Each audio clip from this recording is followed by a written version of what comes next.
Hare Krishna. Hare Krishna, everyone. Welcome to this live interview, live event with Ajit Prabhu. You see his civil name, Avelo Roy. And this is hosted by the GBC Strategic Planning team. We are extremely grateful to Prabhu for agreeing. I'll just tell you a few things about him.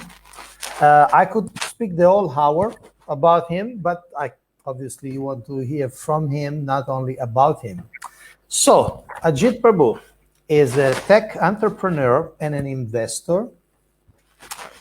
Imagine that he started his first company at the age of 19, and by the time he was 22, that company already was valued at $1 million.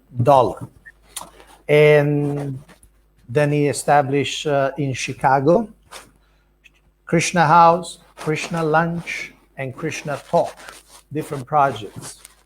Then he started build different businesses, both in the USA, in India, multi-million dollars worth of products and services in different areas, consumer electronics, artificial intelligence system, healthcare, food science, wireless communications, wearable technology, graphical password applications.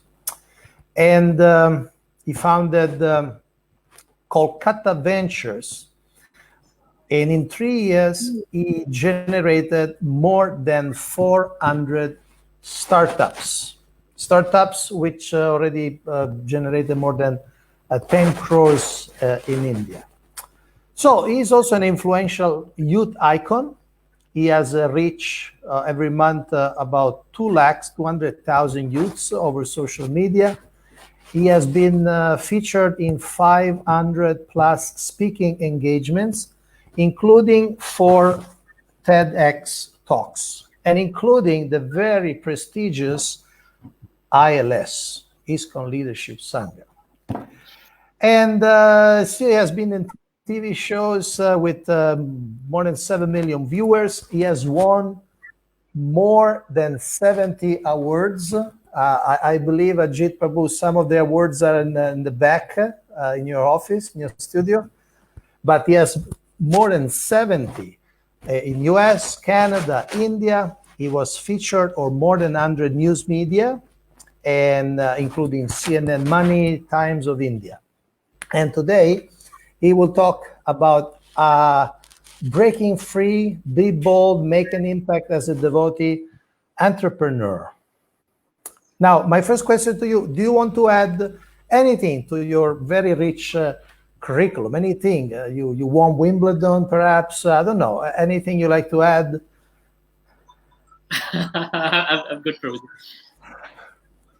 So, what is your message to the devotees today?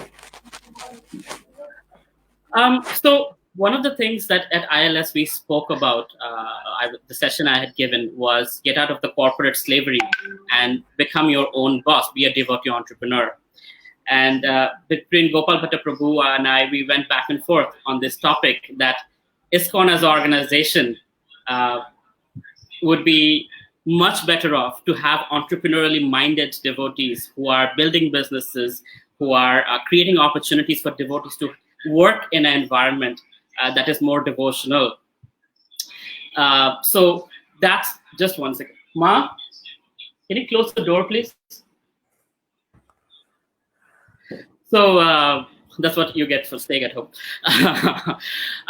So if you look at the Mormon Church, if you look at other organizations, they have businesses that they support, and those businesses give revenue to the organization, and thus there's a transfusion of money and into the organization, which helps it grow and spread. And the preachers who are doing that come back and get a placement and employment in these companies. So ISKCON as an organization struggles with money outside India. India, more or less, we are okay. But outside India, most temples are constantly struggling with raising money to just keep the temples together. And we have been in this begging space where we beg for donations. And the vision that I at least see for ISKCON going forward is the earning way, where we give enough value to our Grihastha communities through our Bhakti Vrikshas, through counseling, through skill development, through our parenting seminars, right? We only talk about Bhagavatam and Bhagavad Gita, which is the spiritual aspect. But in a Grihastha life, there are many aspects that one struggles with, from corporate politics to marital issues, to parenting issues, to financial issues. So who's going to take care of those? If we don't, they will run to Deepak Chopra, right? So I feel that ISKCON as an organization can create self-sustaining projects, from cloud kitchens to counseling to e-commerce, where we can have devotee businesses that support devotees, where devotees feel nourished and they give back. And thus our organization grows from value addition and not just from begging. Okay, so your focus is, if I understand you correctly, on, maybe you can clarify, is on both ISKCON as an institution. How can ISKCON fund itself, not based just on charity, and also on the individual members of ISKCON, the Grihasthas who have to produce economy, maintain their family. So if I understand you correctly, you're saying if the Grihastha can generate substantial funds, automatically they will also support ISKCON. Am I correct? Correct. Okay, so let's start from the individual Grihasthas. One thing we see in this pandemic is that millions of people are losing their jobs, and this includes also devotees. Some devotees are laid off. Some devotees, they are forced to work less hours or accept less pay. So I'm sure this is a time of reckoning. It's a time of thinking about the future, different alternatives. Do you have a specific advice? Of course, I'm sure your advice will be universal for those who already maybe have a solid job, a solid occupation.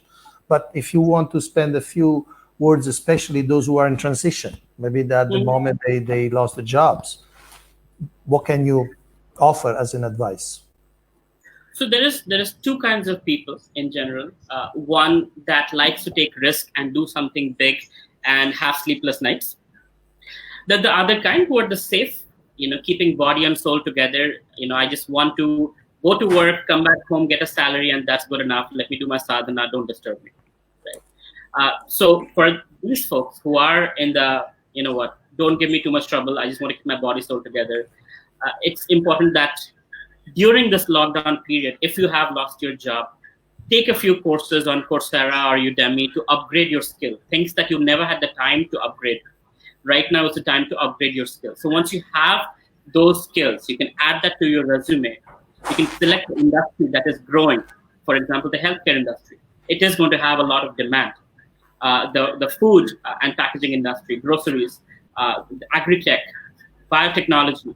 These are industries where there is going to be job creation happening, right? Especially building up the economy after all of these problems that have happened. There are many industries, if you look at it, are going to boom, and many are going to go bust. So, for example, travel and hospitality will go down. So understand which industry you want to go for. See what skills will be relevant post COVID-19. Go on Udemy, Coursera, and websites like that, or MIT OpenCourseWare, Stanford OpenCourseWare. There are free courses available from premium educational institutions. Take those courses, get the certificate, put it on your LinkedIn, upgrade your LinkedIn, right? Make sure all your skills are listed there, and then go for job search. That's for the folks who want to go from, okay, you've lost your job, you want to go to a job. There are other folks who are like, I'm sick and tired of the corporate world.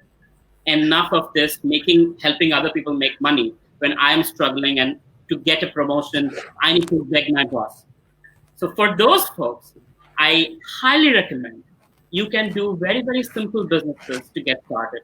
If you have an internet connection and a laptop and a phone, you can start making money at home. One simple thing is cloud kitchen. We devotees, we love prasadam. We have kitchens in our house. If you're in India, you can get it FSSAI approved.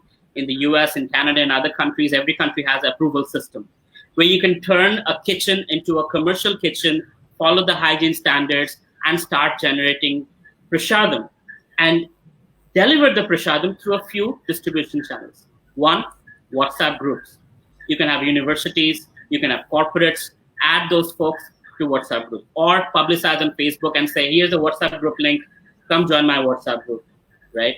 From there, you start distributing to, let's say, 10, 15 people a day. You slowly grow that. Eventually, you can distribute through food delivery companies. In India, we have Swiggy, Zomato. In US, there is Grubhub, OpenTable. In other countries, there are other things. So you can distribute prashadam, which is service. You can monetize it, and you can have a proper branding for it that makes it look devotional. And maybe you can even offer some little tiny writings, a quote every day on your food. Something that's diet preaching, but also gives you sustenance. So Cloud Kitchen is one, and there are many ways. Like I said, you can be a counselor.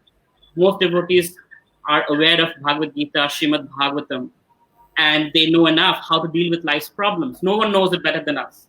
Why not actually make it available? Why just Jai Shetty and Gaur Gopal Das? Why not you too, in our own capacities, and create a personal brand, be a life coach, be a person out there, be a consultant to CEOs, be a consultant to stressed out corporate folks, saying, hey, I was a corporate guy, I know what it was like, and here I am happily dancing and chanting. Why don't I also help you out? Become a dancing happy person. They might not become devotees, they'll be happier. So thank you very much. You mentioned, so prashadam can be a very good avenue for personal family business and also for temples. I was a few years ago in Chicago, and the Krishna lunch was a major source of revenue for the temple. At that time, was already making something like $250,000 per year. You like to speak a few words about the history of the Chicago Krishna lunch, how they grew and how they're doing now? Yeah. So basically, this is Mataji named Rasika Manjari Mataji and myself. We were talking about this idea. Sunday feast was happening in the gift store. We were like, we need to do this. And she said, Prabhu, how long will it take? I said, 2 days. And so we already have this Conchiga.com website. PayPal account we had. I just integrated that, created a page. And we said, okay, every Sunday, we're going to have the menu for the whole week. We're going to put it on iskonchicago.com/Krishna lunch. There's going to be PayPal, so people can book the lunch latest by 10 a.m. of the day they want the lunch. So you already have pre-booked lunches. So also on the same day? Same day. So 9:59, I can book my lunch for today? Today, 10 a.m. So let's say today, 10 a.m. right now. Before 10 a.m., if you book your lunch, you can have it delivered by 1:30 or so, around that time, right? So throughout the night, people book. In the morning, 6:30, devotees know how much to expect, plus minus. You make those boxes, go on the van, all this Mataji run. So husbands go to work, the women are cooking, they're driving a massive truck, they're packaging the food, and they have stopover points at corporates, colleges, and things like that. You go there, people are already waiting in line. They know what time to expect the Krishna lunches. And boom, here is your box, here is your box, here is your box, and you go away. Done and dusted. How many boxes a day they do? So we started with 20 boxes a day, and now it has become, I think, somewhere around 250 boxes every day, 5 days a week.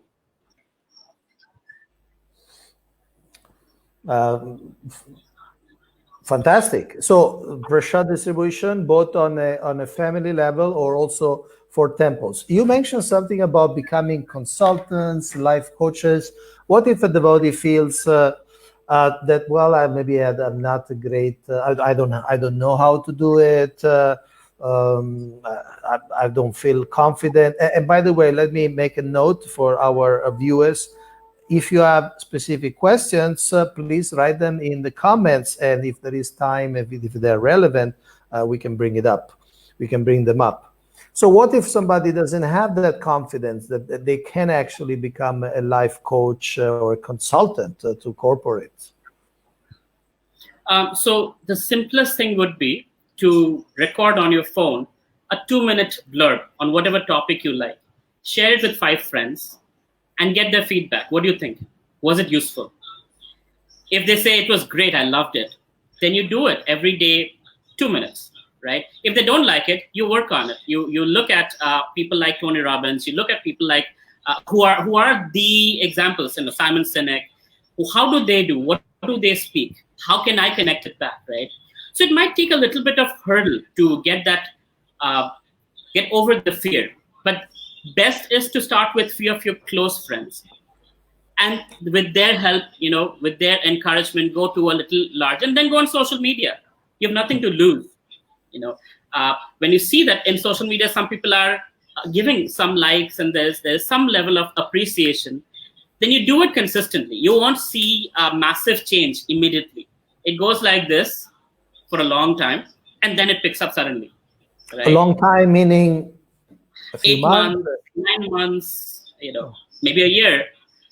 But you have to be consistent. You've sown a seed, and you're just consistently watering. Okay. And before you know, it will pick up. But you have to be consistent. Okay. When you say pick up, meaning you become more popular, you get more followers. People recognize you. How do you switch you build your recognition, you build your brand, and how do you switch to making money out of it? How you do monetize, or how you market those products that you have, those messages? Right. So what happens is, now, as you're doing it consistently, let's say every Thursday you're posting something, right? And people are watching you for 6 months. That means they expect every Thursday to listen to you. They might not always like or comment, but they're listening. Now you'll see there'll be questions coming. If you are doing thorough content, there'll be people asking you questions. And you can also engage in that and see if it is benefiting them. Then get to the next step. It's like, okay, if you need extended help, this is my profession. So you can pay. So there are ways, PayPal or Stripe, or in India, you have Instamojo, and so many ways of accepting payment, right? Or Paytm. So you can say, here, if you want half an hour of my time, here's a small minimal fee that you can charge. You go here, you pay, and I'll give you half an hour or phone call time. You can also run ads as low as 100 rupees a day. You can, which is $2 equivalent. You can run ads on Facebook. And there in the insights, you can see who's reacting most. Is it 18 to 25? Is it 25 to 45? Is it 60 above? Who is your target audience? So once you know who's reacting to your content, then you can cater to their problems, understand what their needs and concerns and problems are. Whether it's financial issues, health issues, spouse issues, gender issues, what is it that they're struggling with? Go to Quora, Quora, Quora.com. You will find these same people asking questions there. There you will see upvotes, thousands of upvotes versus hundreds of upvotes versus no upvotes. That will give you some sense of the market that, okay, this is a dire enough problem. Many people are asking questions on this. Let me create content around it, whether it's audio, video, or text. When you create content, people are like, wow, this guy really understands me. Can I get more? That can I get more is your hat. That's when you pull them in and say, yes, you can get more, but here's a little fee that you have to pay. If you value me, you'll value my time. And anything free is not worth it. Mm-hmm. Free people don't convert to paid people. Less paid converts to more paid. So never give your time for free. Don't underestimate yourself. So basically you're saying devotees already have a solid ground on philosophy. If they have studied the books, Srila Prabhupada books, and they have some wisdom. And so they have to make a research on what's relevant, or what are the problems of the people, what consumes the minds, what is their fears, anxieties, as you said, the needs, interests, concerns.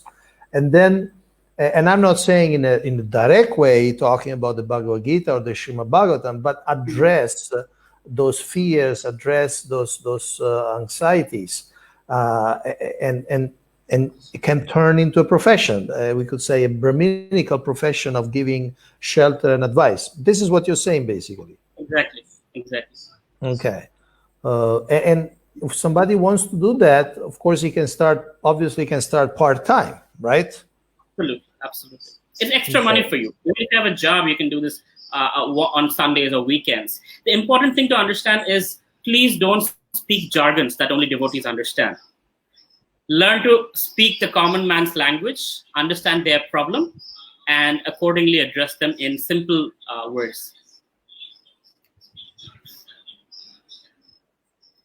There's some questions. Okay, there is a question from Kashishwar Prabhu, and he's asking, thank you for this webinar. We have a group of business-minded devotees from former Soviet countries who have already started developing some Vaishnava business opportunity. Is it possible to discuss with Ajita Prabhu our plans and see if we may collaborate on international scale to support Definitely. economic development within ISKCON? Definitely. So you'll be available to this Absolutely. group or other groups that are Just interested find in me this on subject. Google Avella Roy. You will find me on LinkedIn, Instagram, on all social media. Just reach out to me, and I'll be happy to serve in any way. Okay, so they should look for Avelo Roy. Yes. Okay, thank you very much. And this is valid also for other groups from other parts of the world, right? Good. Okay, one question I am curious to ask you is this. I'm sure you know a lot of people, both inside and outside of ISKCON, and you see a lot of grihastas. Some are having a job, some are professionals, some are maybe entrepreneur. What are the main mistakes that you see ISKCON devotees doing with their professional career, and how to fix it? One of the biggest mistakes is we see our professional life as material activity. At least what I have been trained by my mentor and spiritual master is my profession is my service, and I'm representing ISKCON in my whatever environment I am in. So looking at me, I'll be judged as what organization I represent. So seeing that as no different than doing arati on the altar is an important thing. A, first of all. Two is, it's not just donations that make us supporters of ISKCON. Prabhupada wanted our life. So how does that work? That means we need to learn skills. We need to upgrade ourselves. We need to be the best at what we do, regardless of business or corporate. And when that happens, people appreciate us and they ask us, what is your secret? What makes you do this? And that creates an open ground for sharing Krishna consciousness, whether it's diet philosophy or deep Krishna consciousness. But when people appreciate you and ask you where this all comes from, that's when you can speak. So see this as a service rather than just one more thing I have to do. Right? I think that's one big thing. Another thing I have, whenever I go to other countries, even in India, devotees feel that if they want to start a business, it has to be cow protection. It has to be something to do with farming. So Vaishyas are not just related to farming and cow protection in this age. I might offend some devotees by saying that. But if you're an IT professional who has never seen a farm or done farming, and you're going into that business, trust me, you're going to be very disappointed, and it's not going to end up well for you. So focus on your strength. If you are in tech, use your strength to serve Krishna, whether it's corporate or business. Don't go for something that you've read in the books but have no clue how it works. That's the best way to create failure for yourself and frustration for your family. So you're saying sometimes devotees might tend to be a bit idealistic because obviously they read in the books certain things, but if they don't have that experience or those skills, or maybe not that psychophysical setup, it may not be the best thing for them. Absolutely. Okay. Do you like to say a few words about this material and spiritual dichotomy? Because this is what we hear, especially of course from those who are working, and so they just say, okay, my spiritual life, my material life. How to blend, or how to, you can give some advice how to be able to see, because you said we should see it as spiritual, but how to see it as spiritual? You're going working for somebody 9 to 5, and apparently this activity has nothing to do with Krishna or the mission of Lord Chaitanya. So how to develop and make it true, not just an idea. Develop that idea that, yeah, what I'm doing, even in the office, even in the shop or in the business, is spiritual, at least can be spiritual. So just to reminds me of a quote from St. Francis of Assisi. He said, "Preach all day and say a few words if you have to." So we think preaching is just sitting on the Vyasasana and speaking. But when we are in office, doing our job diligently, being a man of character, speaking the truth, finding out if I screwed up, being honest and actually being upfront about it. These characters stick out like a sore thumb in a society where everybody's trying to find the shortcut to success and try to cheat and show off and lie. So when you are actually following the qualities of a devotee, it speaks for itself, and that is preaching. And every person around you is not just a karmi or a demon with big horns. They are parts and parcels of Krishna, pure devotees in their true form, waiting for you to somehow or other influence them. So if you see it that way, what happens is your activities is influencing their behavior towards you. So anything you do, so one of my best friend, what he does, he steals Krishna's Mangalarati sweets, the pera, every day from the temple and brings it to his office and puts it on a little plate. And his colleagues love it. If he doesn't bring it, he almost gets shot in the head because they love prasad. And that's how he preaches. That's how he distributes prasad every day for the last, I don't know how many years. So we all have our different ways. So see your workplace as a place where brahmacharis and sannyasis cannot go in, but you are in. And this is a preaching field. And you can do that by being your best in your quality, in your activity. And when they appreciate you, you send that appreciation back to Srila Prabhupada and Krishna. And that's their way of getting the seed of Krishna consciousness. Thank you. Yeah, go ahead. Sorry. Go ahead. Something I personally do is I do a little prayer before starting my work. I pray to my spiritual master, Srila Prabhupada and Krishna, that whatever knowledge, ability that I have is coming from you, and allow me to use it in such a way that glorifies you. Right? So that keeps that consciousness. Of course, like I cannot say I remember Krishna throughout the day, but it keeps a reminder in the head that it's all coming from Krishna. And end of the day, what matters is if Krishna is happy. Am I acting in that way? So there is a way of starting the day with Krishna consciousness and trying to remind yourself as you go through, which keeps it slightly devotional. Why are you doing what you do? As you possibly know, I'm also working with congregational development. And one angle I like to stress also, in addition, is that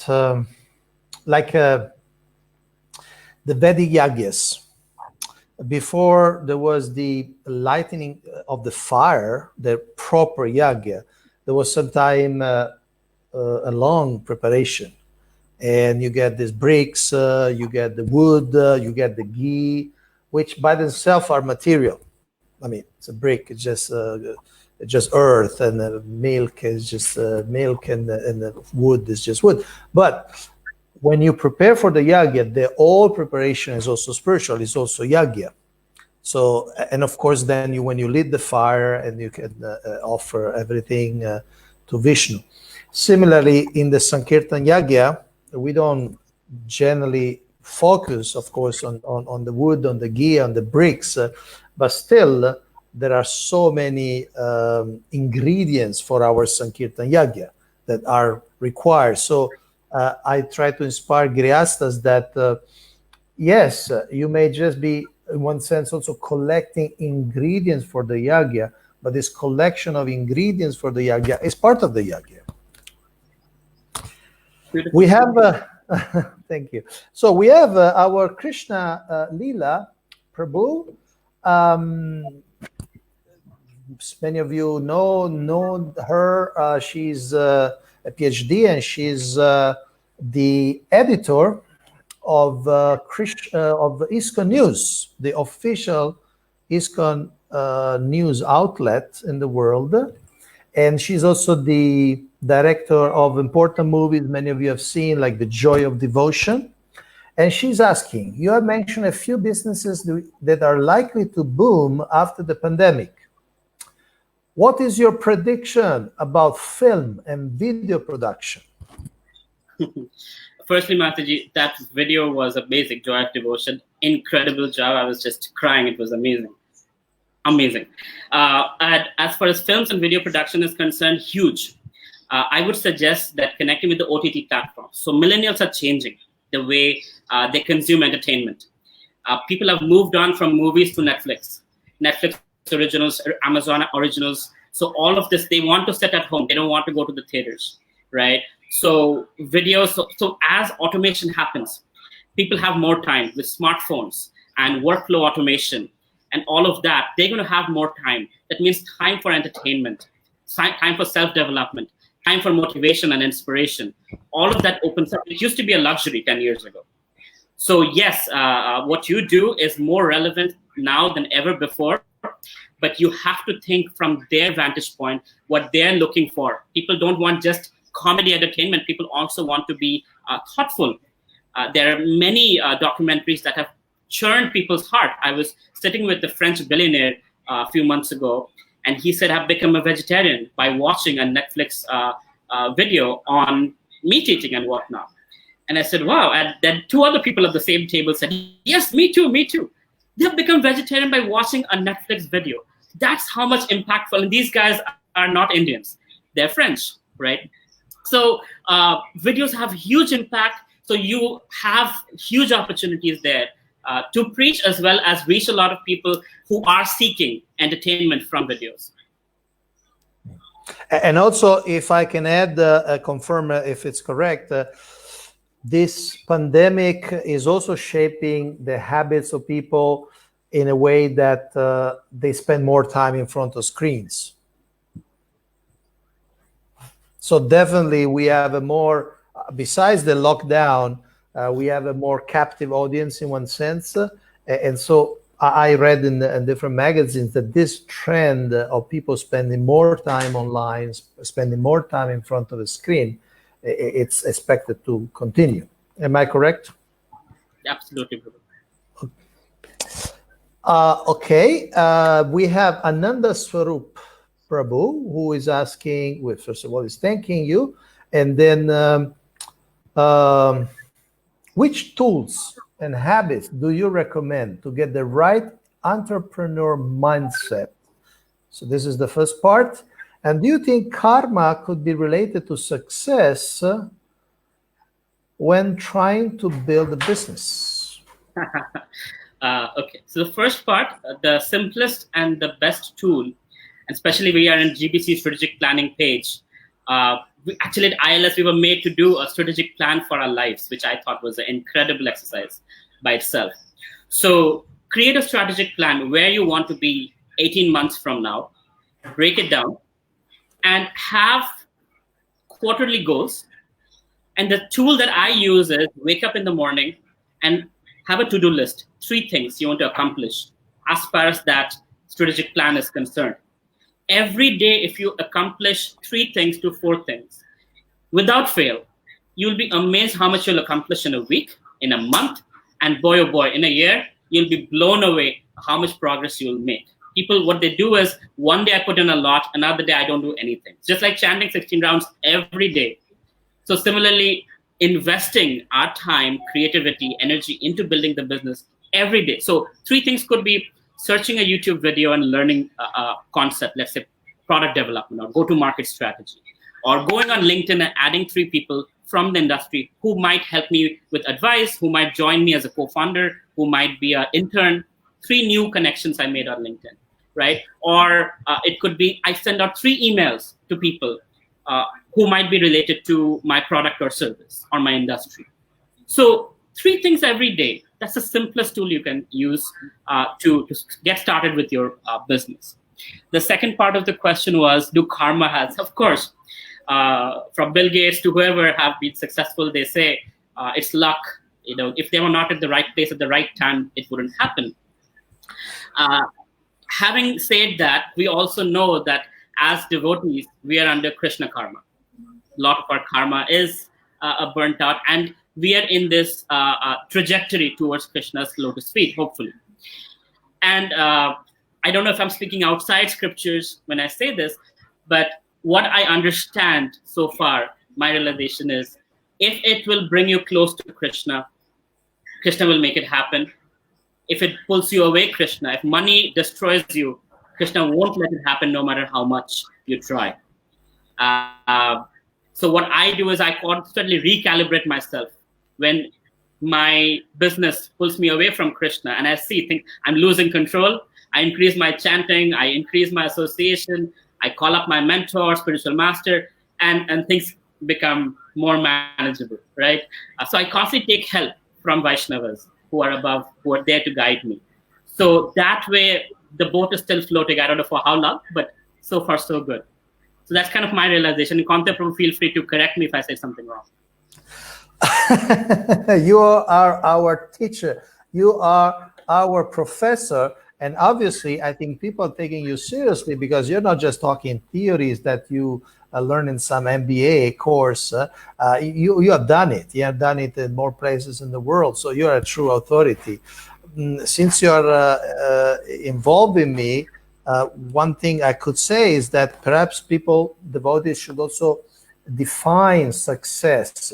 And success doesn't only mean becoming a multi-billionaire or trillionaire. Success also means to, as you said, maybe get out of the rat race or say become independent in one's occupation. Srila Prabhupada tells the story of this gentleman in Calcutta. He was very young and he had this entrepreneurial spirit. And he went to a friend and he asked for some seed capital to start something. And in an insulting way, this businessman just looked outside the window and he said, "You want some capital from me? That's your capital." And he showed in the street there was a dead rat. So at that time, there was the plague in Calcutta, and the municipality would just give a very little fraction, 5 paisa for every rat that people would bring to the municipality. And so this person, although it was a kind of an insult, but this young person felt as an inspiration, said, "Okay, that's my capital." And he started running throughout the city, picking up dead rats, and he built, a few rupees. And with that, he invested. Then Srila Prabhupada said that he became a major businessman, very rich. But again, success is not just the quantity, but is the consciousness of being a Krishna conscious businessman. And this is very good that Krishna Lila Prabhu is saying, "Please send me ideas. I'll turn them into film." But she has already a great idea. Maybe a documentary about Ajita Prabhu. I like the idea. I guess it would be a major production that could really touch the people's hearts. Before going to the next question, you want to add something? I want to add something also to the entrepreneurial mindset. One of the key things that separates the entrepreneur from another, and your story inspired this, is not taking no for an answer. One of the things, common man's familiarity with the word impossible makes it difficult to do anything. Whereas the entrepreneur doesn't hear a no, he hears a maybe. When he hears a no, he hears a maybe. And transform that maybe into a yes by negotiating, by pushing, by asking questions, and asking, how can I make it happen? Okay, it's not possible, it's against the law. Okay, is there any loophole? Is there any way I can find a way to make this happen? And we see that in Srila Prabhupada all the time. I mean, I was blown away in Lilamrita when I read that Prabhupada asked Brahmananda Prabhu, go and tell them we should not pay electricity bill. We are doing the highest service to mankind. And Brahmananda Prabhu, that's not how America works. Prabhupada's like, just do it. Your spiritual master asked you to do it. He went, came back empty-handed. Prabhupada said, I am good. Prabhupada went, and he actually made it happen. He didn't have to pay electricity bill, apparently. So that's the entrepreneur right there. Yeah. So we have Aradhya Bhagavan Prabhu, a manager of the Bhaktivedanta Research Center in Calcutta, is asking, consider that Krishna consciousness in certain countries, especially India, is sometimes associated with an external political ideology. How do we, in such a situation, remain neutral and all-encompassing in our preaching mission, trying to help people through philosophical, psychological counseling. So in other words, Aradi Bhagavan, if I understand you correctly, you're asking how our advice can be universal, even for people of a different background. Perhaps this is an aspect of this question. Ajita Prabhu. So Aradha Bhagavan Prabhu, in your question, it seems like you are saying it is a requirement for us to be neutral.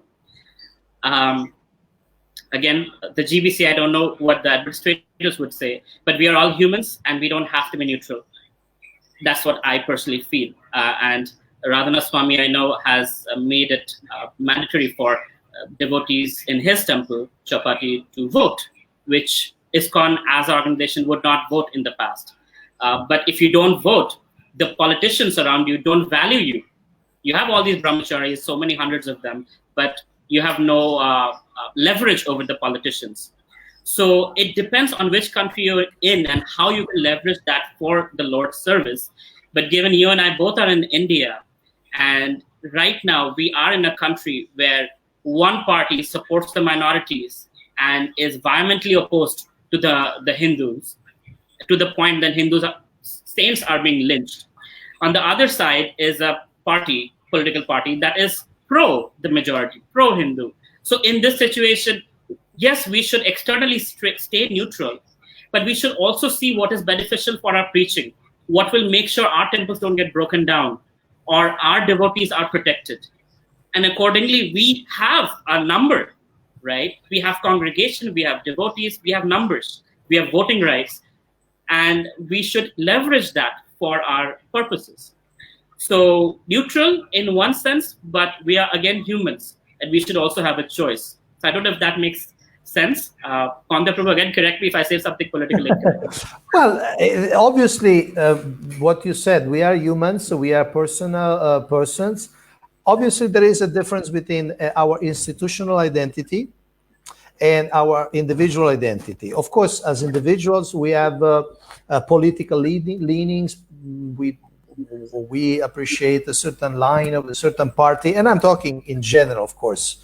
I know, like in the U.S., some devotees during the elections support or even promote within the community certain candidates over other candidates. So, as you said, is natural. Human is a social animal, and especially in the democracy, naturally people develop their own idea and their own leanings. At the same time, of course, as an institution, we are also bound by certain charters that we have.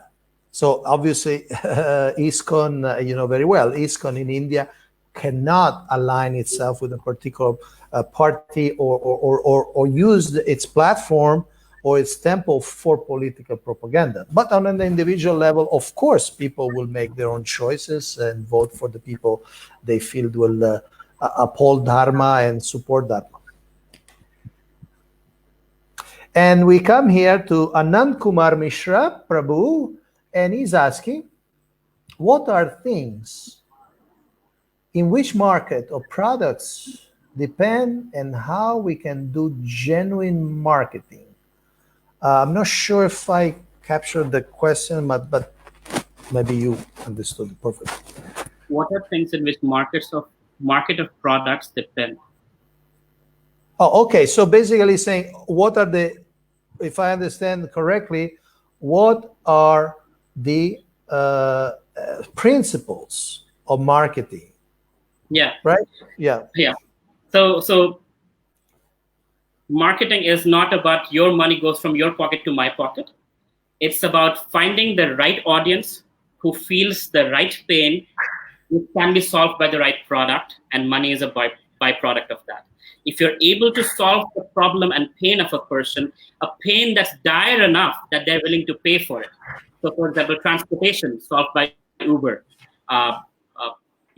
communication solved by Geo, or phone companies, right?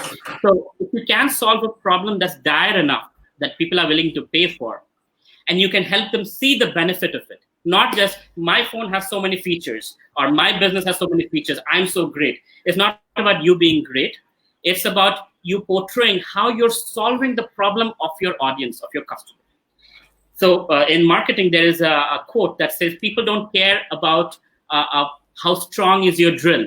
They care about a 4-inch hole they want to make in the wall. So if I am the consumer, I want to make a 4-inch hole so that I can put a nail through it and put a picture there. I don't care how powerful is your drill. So don't tell me about your power. You tell me that your drill can make a hole in the wall, so my picture will not fall down, right? So talk about the benefit, the value that you provide your customer. And that's marketing. The way you do it, the most creatively you do it, that's marketing. So basically the what's in it for me principle, WIIFM. Yeah. Okay. So it should be relevant to the needs of the customers, not just the focusing on the product. Correct. Okay. I'll give an example, if I may, just a small example. I was in UK at Bhaktivinoda Manor, and one devotee came to me. He was in charge of, I think, Protect Vedic System or something like that it was called.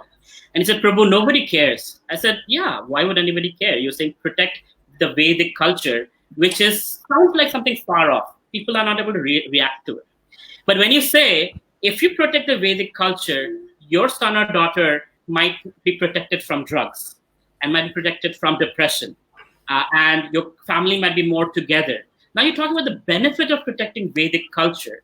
When you do that, then people see, oh, I'm living in a society where my kids are interacting with other kids, and who knows what bad habits might be formed. But if there's a proper Vedic knowledge training that goes into my child, the samskar, the character would be strong, and my child and my grandchild will be protected. That's why I want to protect the Vedic culture. Now that makes sense. So make it personal. Talk about the benefit where they can relate on a personal level. Then they will care about what you're talking about.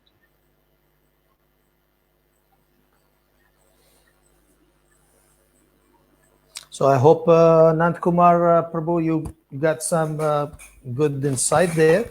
Now we have another question from Krishna Lila Devi.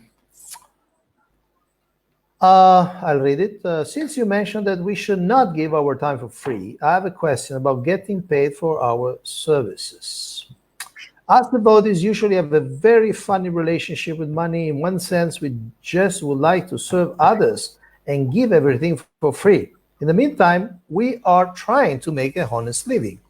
Our bhakti culture is built on selfless services, but at the same time, we are trying to build an economically viable community. How to solve this controversy in the ISKCON community?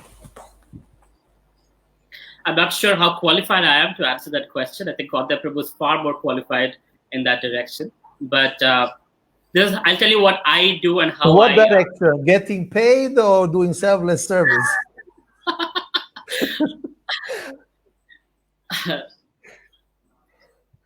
Okay, so I'll compare two temples. One is ISKCON Chicago, which is where I have become a devotee. Nobody gets paid there except for people, the janitorial staff and things like that.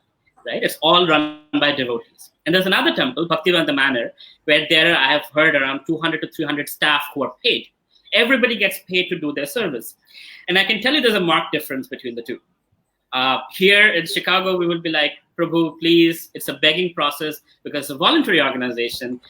Commitment is like, oh, my child, my wife, my husband gets priority.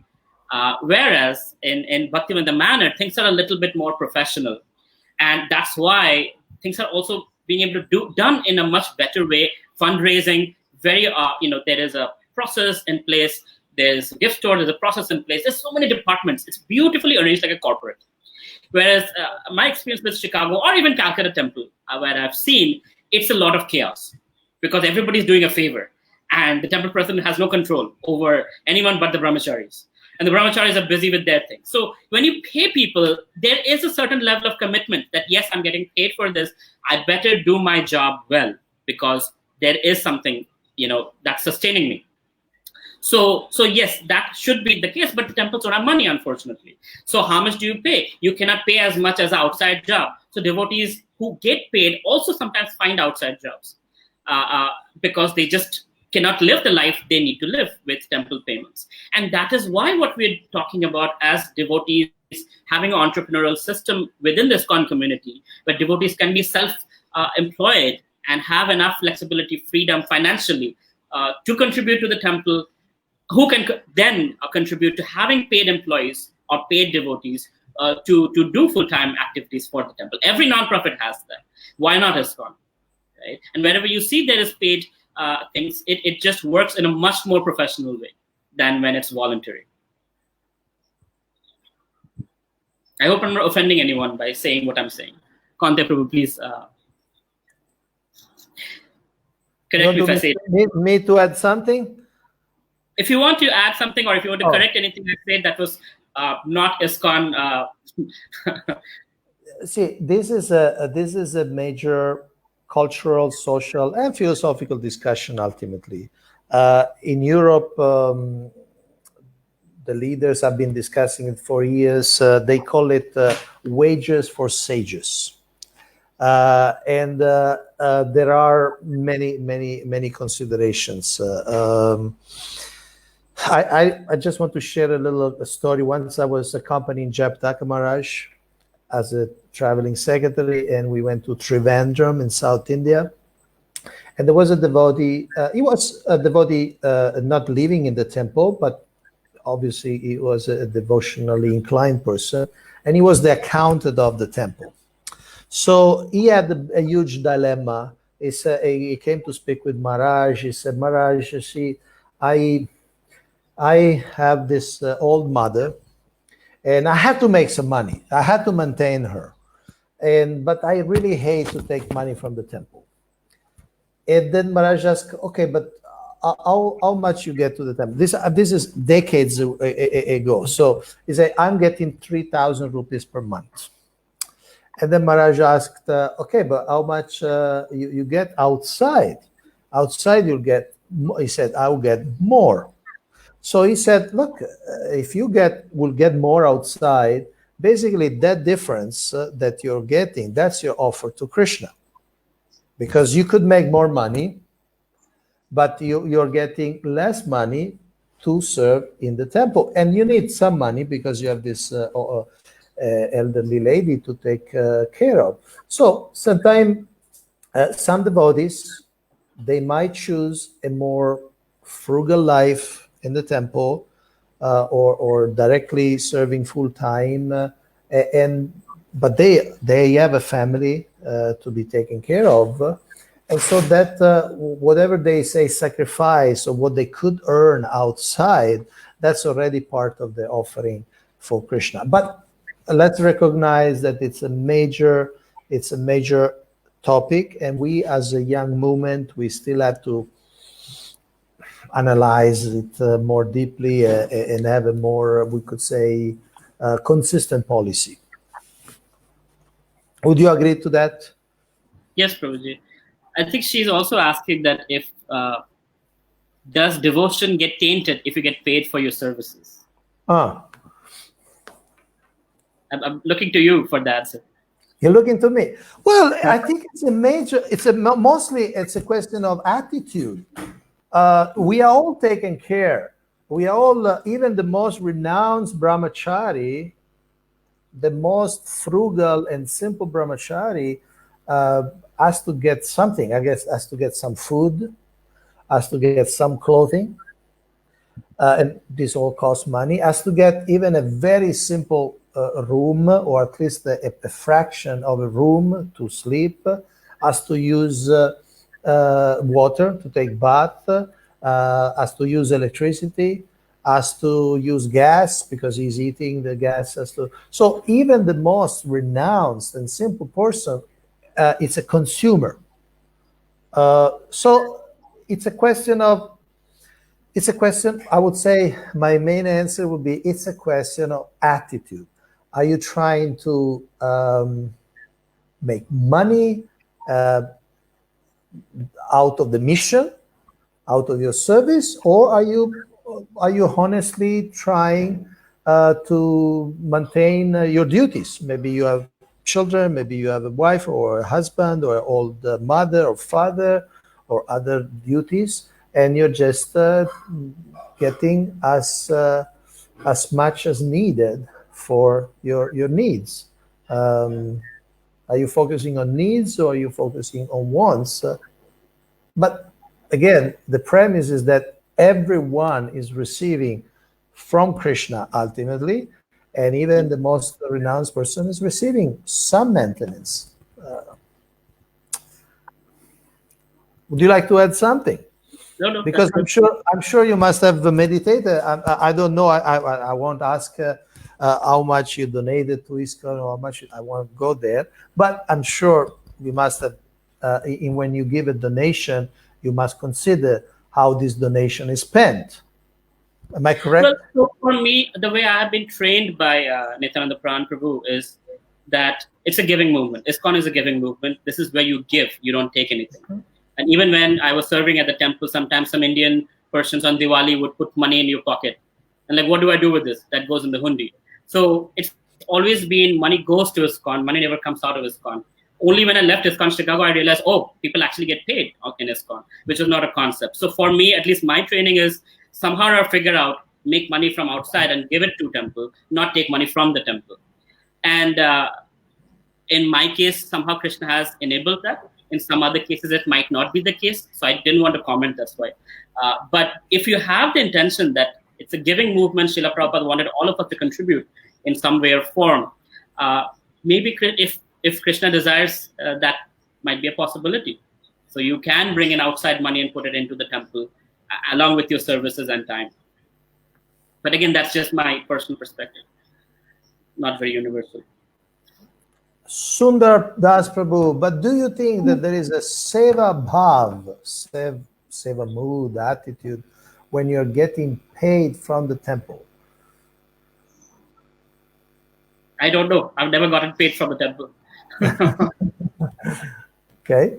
Now we have a different angle. Pritam Sarkar is asking, my question is how a student can contribute to ISKCON services by using his or her skills and interests.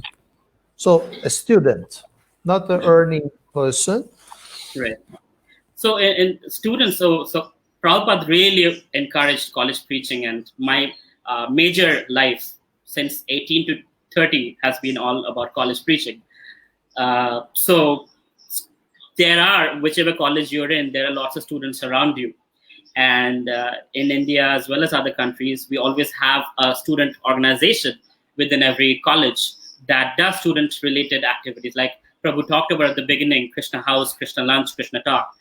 So he was referring to our program that we started at my university.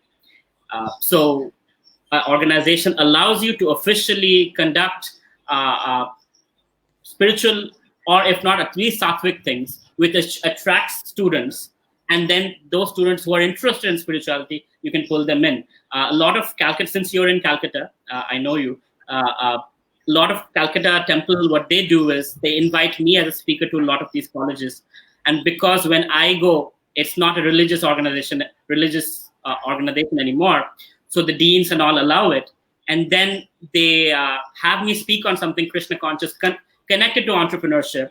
That opens up doors. Then they are allowed to open an organization. That organization creates a base, which is like Krishna House in India. And then there's preaching that starts. And I think 4 or 5 colleges have done that.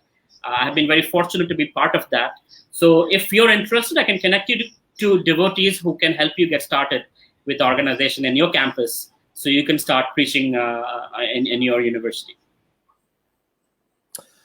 One question which I had missed before, again from Nanta Kumar Prabhu, he was saying if you could provide some materials or books to master. I think he's still asking about the marketing thing. So I don't know if you want to do it now or you want to do it offline. It's up to you. If you want me to speak about, firstly, since we are at a devotional setting, I would highly recommend you read the Gita and see how Krishna represents one message in multiple ways till it gets in the head of Arjun, till Arjun says Karishye Vachanam Tava. So different angles, of persuasion. Marketing is nothing but the science of persuasion. You look at Srila Prabhupada's book, Lilamrita, read his biography. you'll understand how he spread the movement, a movement which he started with zero. And what I hear is at the time of his passing away, it was $400 million worth of temples around the world, right? So that's there. Now, if you want direct marketing, you can look at a book called, I think it's called Contagious, which is the science of how things go viral in today's world using social media. What are the elements that go make things go viral? So you can read on that. And offline, you can connect with me. I can give you a list of books that can help you. Thank you. So we just hit the 1 hour mark. This was the idea to have 1 hour with Ajit Prabhu. I am again personally very grateful. I just feel to go and make some money, but in India is it's 8:30, so I think I'll have to wait for tomorrow. But we are very grateful. We are very grateful, especially because you should know that Ajit Prabhu did this for free. Otherwise, we probably would not be able to pay him. So it's totally free service that he's offering. So we are at the 1 hour mark, and but at the same time, I asked before if there are more questions, and he's willing to stay a little more. We still have about 41 devotees watching right now, and of course, this will be available on the Facebook page and on the YouTube page of the GBC Strategic Planning team, so you can send your friends there if they missed it. We do have another question.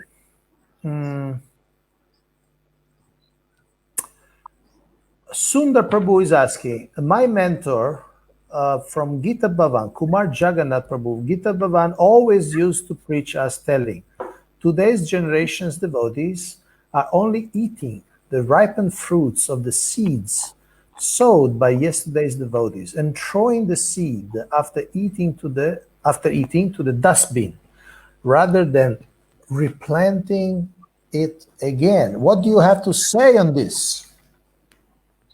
It's an analogy. It's an analogy, obviously. Srila Prabhupada's time, we had 100 or so temples and organized, places around the world. Today, we have around 700 temples and restaurants and colleges. So that speaks for itself that our devotees have planted those seeds. That's why they have grown. We are growing exponentially. We have our problems, but preaching is the essence, and preaching is our mission. And I see devotees toiling day in, day out with their blood and sweat, distributing books, serving Srila Prabhupada, and I couldn't be more grateful. Of course, there might be others who are not doing it. So if you're not doing it, do it. I think we can only talk to ourselves, not to others. If we are doing our part and we are doing our 100%, Krishna is happy, Prabhupada is happy. We can't point fingers at others. And if we do it, others will be inspired to do, looking at us. And it's a fact that all generations take the benefit of previous generations' work. Somebody builds a temple with a great effort, and then for generations, devotees go and darshan and take advantage. I mean, Isaac Newton was saying, he was a very recognized scientist, and he was saying that, I've been able to do what I did because I was standing on the shoulder of giants. He had this background, this tradition. So we certainly benefit from the tradition that we have connected with, and of the with the work of many generations, Srila Prabhupada disciples and other senior devotees have done. But I completely agree with Ajita Prabhu. Yes, there are also a lot of devotees who are working very, very hard in spreading the movement. And Conte Prabhu, you being one of the luminaries in those sea of devotees. I'm so grateful I am able to talk to you. I've always appreciated your classes. Even in Chicago, I attended your classes in ILS last time, this time. But I never got the opportunity to speak to you. So I'm so grateful that hearing from you. We needed to do a live event to speak together. Okay. Do you want to give us a final message, Ajit Prabhu? Especially, it's a special situation. Devotees are all over India. They're in lockdown. There's a lot of fear in many people's heart, legitimate fear of the future. The world is changing in many ways, and devotees are affected, both in terms of economically. Some devotees have done losses. Some devotees have lost their jobs or lost some of their investments and so on. So, what final advice, suggestion, and teaching you like to share with our audience? So one way to look at this is a fear and lockdown and destroyed jobs and whatnot. Another way to look at it is when Krishna, so we all have been devotees for a while, that we know that Krishna throws challenges at us. And Bhaktivinoda Thakur says that those challenges are biggest opportunities to bring ourselves closer to Krishna. So as an entrepreneur as well as a devotee, we look at challenges as opportunities. Every challenge, many people go down, but many also come up. In the dot-com bubble burst, Google came up as a company. When 2009, 2008, there was recession. A lot of startups, including mine, came out. We struggled and we came out because there was less competition. Most people think that, oh, it's bad time, so nobody's going to invest. Opportunities are less. Because there are less opportunities, there's less competition. And those who struggle, they actually come up more easily than in other times. And this is no different. It is going to be a recession. There is a lot of people who are going to go down, but a lot of opportunities are also going to come up. With technology, with internet, laptop, and phone, don't underestimate what you can do. And the amount of things, given that you're a devotee, that you don't only have skills, you also have qualities. In today's world, when there is so much automation, everything that's left-brained, skill-wise, can be automated by artificial intelligence, IoT, you name it. Things that are right-brain, creative, emotional, all of that, the science of relationship, no one knows it better than us Hare Krishnas. And we have to utilize that rather than be ashamed of our Krishna consciousness and hiding the fact that we are devotees. This is a time to open up, look, this is what works. And this is who I am. And using that as our competitive advantage in the world to go forward. When everybody is swiping right and left on Tinder and getting hookups, but not satisfied, they're not getting love. Here we are devotees. We talk about love for Godhead, love for each other, love for animals, love for plants. That's who we are. So really embrace your Krishna consciousness. Understand how relevant we are today. And this is our time to rise and shine and spread Srila Prabhupada's movement, as well as nourish ourselves and our families by being the topmost people in this universe. That's, again, sorry for being a fundamentalist, but I do think that Vaishnavas, Krishna devotees, ISKCON devotees are the topmost people in this universe. Because of Srila Prabhupada's mercy, we have something that others don't have. So we should share it, but we should also be proud of it. Only then people will take what we have to share. Prabhupada was very confident about what he had to give.